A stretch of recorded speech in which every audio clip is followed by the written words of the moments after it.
নমস্কার, আমি জ্যোতিষাচার্য সিদ্ধার্থ। আজ আলোচনা করব জন্মছকে নেশামুক্তি যোগ। এই জাতকের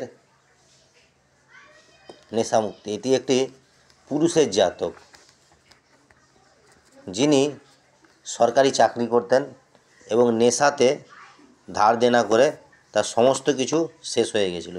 কিন্তু তিনি আবার সেই নেশা ছেড়ে স্বাভাবিক জীবনে ফিরেছেন এবং প্রতিকার করিয়ে আস্তে আস্তে সমস্ত ধার দেনার থেকে মুক্ত হয়েছেন। দেখুন, নেশার কারক গ্রহ হচ্ছে রাহু। এই যে নেশার কারক গ্রহ রাহু দশমে বসে জাতককে নেশাগ্রস্ত করিয়েছিল। কিন্তু নেশাগ্রস্ত হলেও লোকটির বা ব্যক্তিটির নেশা ছাড়ার মানসিকতা ছিল। কেন? বৃহস্পতি দেখুন কর্কট রাশিতে উচ্চস্থ, বৃহস্পতি রাহুকে দৃষ্টি দিচ্ছে, বৃহস্পতি শনিকে দৃষ্টি দিচ্ছে এবং কেতু রাহুকে দৃষ্টি দিচ্ছে। কেতু হচ্ছে মোক্ষ দেওয়া, বৈরাগ্য দেওয়া, মোক্ষ দেওয়ার, বৈরাগ্য দেওয়ার। এর সঙ্গে বুধেরও কিন্তু অবস্থান ভালো, তার সঙ্গে চন্দ্রেরও অবস্থান ভালো। শুক্র উচ্চস্থ, মীন রাশিতে শুক্র উচ্চস্থ,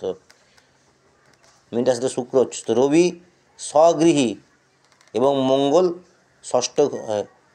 ষষ্ঠ ঘরে বসে শত্রুহন্তা যোগ তৈরি করেছে। দেখতে পাচ্ছেন কুষ্টিটি।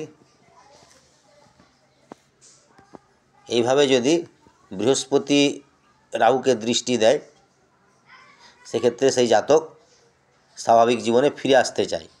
এবং বুধেরও সঠিক অবস্থান,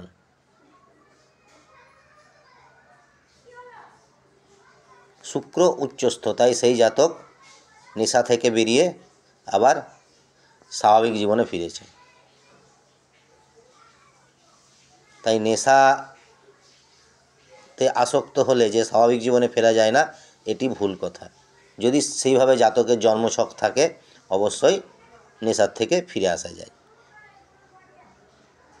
যদি ভিডিওটি ভালো লাগে এবং আপনারা আমার কাছে কোনোভাবে প্রতিকার নিতে চান, জন্ম কুষ্টি হোক, হস্তরেখা হোক এবং বাস্তু বিষয় হোক, তাহলে আমার স্ক্রিনে দেওয়া নাম্বার 9547304532-তে কল করে অ্যাপয়েন্টমেন্ট নিয়ে পেড কনসালটেশন নিতে পারেন, বা চেম্বারে এসে আপনারা নিজস্ব প্রতিকার নিতে পারেন। চেম্বার কলকাতা, বাঁকুড়া, মেদিনীপুর, গোয়ালতোড় এবং ঝাড়গ্রাম।